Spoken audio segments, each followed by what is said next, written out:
नमस्कार दोस्तों, स्वागत है आप सभी का DGS वर्ल्ड 2.0 में। मैं शुभम सिंह एक बार आप सभी का फिर से स्वागत करता हूं। संविधान की हमारी ये दूसरी क्लास है और यूपीएससी के सिलेबस में अच्छे से मेंशन है संविधान की विशेषताएं, तो जो कि बहुत इंपॉर्टेंट टॉपिक है और मैक्सिमम बच्चे पढ़ते नहीं है इस चीज को। उनको लगता है कि ये सिलेबस में नहीं है। सिलेबस आप देखेंगे तो उसमें साफ साफ लिखा हुआ है संविधान की विशेषताएं, और ये थोड़ा कॉन्सेप्चुअल है, इसको समझना पड़ेगा। चलिए बताते हैं संविधान की विशेषता, हमारी भारतीय संविधान की विशेषता क्या है। अलग अलग देशों के संविधान की विशेषताएं अलग अलग हो सकती हैं। अब हमारे इंडियन कॉन्स्टिट्यूशन की विशेषता क्या है, उसके लक्षण क्या है, हमें देखना पड़ेगा कि हमारा संविधान किस टाइप का संविधान है। तो देखिए, सबसे पहले आपको बताते हैं कि दुनिया का सबसे बड़ा विस्तृत संविधान हमारा है, सबसे बड़ा संविधान हमारा है। विस्तृत और साथ साथ लिखित। बहुत सारे देशों का संविधान लिखित नहीं होता है, परंपरागत होता है। जैसे ब्रिटेन का, वहां लिखा नहीं गया संविधान, सब रीति रिवाज पर आधारित है, परंपरा पर आधारित। लेकिन हमारे यहाँ का संविधान लिखा गया है। अमेरिका का संविधान लिखा गया है, अमेरिका का संविधान लिखा गया, लेकिन उतना बड़ा नहीं जितना बड़ा इंडिया का संविधान है। भारत का संविधान दुनिया का सबसे बड़ा लिखित संविधान है। ठीक है, तो सबसे पहली विशेषता ये होगी लिखित और विस्तृत। दूसरी विशेषता है नम्यता और अनम्यता का समन्वय। मतलब हमारे संविधान में जो भी प्रावधान अनुसूची, अनुच्छेद और भाग में है, उसमें से कुछ अनुच्छेद, अनुसूचियां ऐसी हैं, भाग ऐसे हैं जिनको बड़ी आसानी से बदला जा सकता है, और वहीं कुछ प्रावधान ऐसे हैं जिनको बदलने के लिए बहुत कड़ी प्रक्रिया अपनाई जाती है, विशेष बहुमत के साथ। विशेष बहुमत में भी कई टाइप के विशेष बहुमत होते हैं, उनको अपनाना पड़ता है। तो मतलब भारतीय संविधान में संशोधन करना है तो कहीं कहीं कुछ मामले बड़ी आसानी से चेंज हो जाते हैं, और कुछ मामले बड़ी ही दिक्कत के साथ चेंज होते हैं। जैसे कि धारा 370 जम्मू कश्मीर का जो मैटर था, खत्म हुआ, उसको बदलने के लिए बहुत ज्यादा बहुमत केंद्र में और राज्य में चाहिए था। तो ऐसी स्थिति सिचुएशन बन पाया, समझ लीजिए कि संयोग है, बन पाया, तभी हो पाया, संभव था। तो हमारा संविधान कहीं नरम है तो कहीं कठोर भी है, दोनों का समन्वय है। ठीक है। दूसरी बात, एकात्मकता की ओर झुकाव के साथ संघात्मक व्यवस्था, फेडरलिज्म विथ सेंट्रलाइजिंग टेंडेंसी। ये आइवर जेनिंग महोदय जो है, ये थिंकर है, पॉलिटिकल थिंकर है। इन्होंने बताया हुआ है कि हमारा जो संविधान है वो एकात्मकता की ओर झुका हुआ है, लेकिन उसका जो मेन गुण है संघात्मक है। मतलब एकात्मकता की ओर झुकाव के साथ संघात्मक। अब एकात्मक क्या होता है? देखिए, एकात्मक शासन का मतलब होता है जिसमें सरकारें दो होंगी, लेकिन जो केंद्र सरकार होगा वो ज्यादा शक्तिशाली होगा, सशक्त केंद्र केंद्र के पास शक्तियां ज्यादा होती हैं। एकल नागरिकता, नागरिकता राज्य और केंद्र के अलग अलग नहीं, हमारे इंडिया में, अमेरिका में अलग अलग है। ठीक है, अगर अलग अलग होता तो मान लेते राज्य भी बराबर स्थिति में है, लेकिन केवल एक ही नागरिकता हमारे यहाँ चाहिए होता है, और ये एकात्मक लक्षण है। एक संविधान, राज्यों का अलग संविधान नहीं है, जो संविधान है वही केंद्र और राज्य सबके लिए है। ऐसा नहीं कि राज्यों का अलग संविधान है।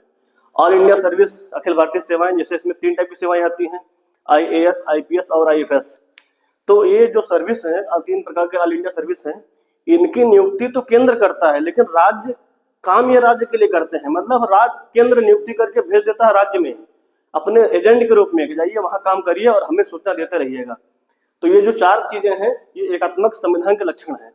तो हमारा संविधान न पूरा एकात्मक है न पूरा संघात्मक है, इसकी ओर झुकाव के साथ संघात्मक व्यवस्था है। ठीक है। अब संघात्मक में क्या होता है? संघात्मक की विशेषता है द्विसदनीयता, मतलब लोकसभा राज्यसभा 2 सदन होगा। राज्यों में भी 2 सदन हमारे यहाँ है, हालांकि सभी राज्यों में 2 सदन नहीं है। दूसरी चीज, सेपरेशन ऑफ पावर, शक्ति पृथक्करण। संघात्मक के लिए सबसे जरूरी लक्षण यह है कि सबका शक्ति बटा हुआ हो। राज्य की शक्तियां क्या है, बटी हुई हो, केंद्र की शक्तियां क्या है, बटी हुई हो, विधायिका की शक्तियां क्या है, बटी हुई हो, कार्यपालिका की शक्तियां क्या बटी हुई हो, कार्यपालिका, विधायिका, न्यायपालिका, सभी की शक्तियां बटी हुई हो। ये बहुत इंपॉर्टेंट चीज है। 2 सरकार, राज्य और केंद्र 2 स्तर की सरकार चाहिए, तभी संघात्मक माना जाएगा। और ग्रेनविल ऑस्टिन महोदय जो है, ये भी पॉलिटिकल थिंकर हैं, ये कह रहे हैं हमारा संविधान जो है, इंडिया का संविधान, ये कोऑपरेटिव फेडरलिज्म की तरफ है। ये इस टाइप का है, अलग अलग लोग अलग अलग अपना विचार व्यक्त करते हैं। ग्रेनविल ऑस्टिन का जो महोदय है, इनके विचार जो है, इनके विचार के हिसाब से हमारा संविधान कोऑपरेटिव फेडरलिज्म की ओर है। मतलब सहकारी संघवाद टाइप का हमारा संविधान है। ना पूरी तरीके से संघात्मक है, ना पूरी तरीके से एकात्मक है, दोनों का मिला जुला रूप है। ठीक है, कभी एकात्मक हो जाता है संविधान हमारा, तो कभी संघात्मक हो जाता है, सिचुएशन भी डिपेंड करता है। ठीक है। एकीकृत और स्वतंत्र न्याय प्रणाली, जो जुडिशरी है, सुप्रीम कोर्ट, हाई कोर्ट और जो सबऑर्डिनेट कोर्ट है, इनमें राज्य और केंद्र का स्तर नहीं है, ये एकीकृत है और इनमें किसी भी सरकार का कोई दबाव नहीं है, ये स्वतंत्र होकर काम करते हैं। ऐसा नहीं है कि सुप्रीम कोर्ट के ऊपर कोई केंद्र सरकार दबाव है, हाई कोर्ट के ऊपर किसी राज्य सरकार दबाव है, सरकारों का दबाव इन पर होता ही नहीं है। ये स्वतंत्र रूप से काम करते हैं और इंटीग्रेटेड, सब मिलजुल कर काम करते हैं। तीसरी चीज, वकीलों का स्वर्ग। अब आइवर जेनिंग्स एक पॉलिटिकल थिंकर हैं, ये कह रहे हैं कि भारत का संविधान इतना बड़ा है, इतना ज्यादा इसमें कानून डाले गए हैं, इतना जटिल है कि समझिए वकीलों का स्वर्ग है। वकील लोग एकदम मौज में रहते हैं, हमेशा कुछ न कुछ निकालते रहते हैं, बाल की खाल। ठीक है। और चीज, अगली चीज क्या है, सरकार का संसदीय स्वरूप। हमारे यहाँ जो सरकार है वो संसदीय रूप में है। संसदीय की विशेषता क्या होती है, थोड़ा सा हम पिछली क्लास बता चुके हैं, लेकिन फिर जान लीजिए। संसदीय का लक्षण है पीएम शासित सरकार, जहाँ पर प्रधानमंत्री मजबूत स्थिति में होता है, प्रधानमंत्री मेन लीडर के रूप में होता है। कार्यपालिका विधायिका के प्रति उत्तरदायी होती है। दूसरा, निचले सदन का विघटन, लोकसभा का विघटन हो सकता है, राज्य में विधानसभा का विघटन हो सकता है, ये लक्षण है। और संसदीय स्वरूप में जो राष्ट्रपति होता है वो नाम मात्र का प्रमुख केवल होता है। तो ये रही हमारे संविधान की विशेषता, सभी बहुत ज्यादा इंपॉर्टेंट हैं। इन सारी चीजों को लिख करके आप रट लीजिए। संविधान की विशेषता हमारे यूपीएसआई के सिलेबस में मेंशन है और इन चीजों को हमें पता होना जरूरी है। मैक्सिमम बच्चे ये चीज नहीं पढ़ते हैं, गलती यही करते हैं, उनको लगता है ये तो बहुत अलग चीज है, इसको नहीं पढ़ना है, और यही सवाल बन जाता है, गलत कर देते हैं।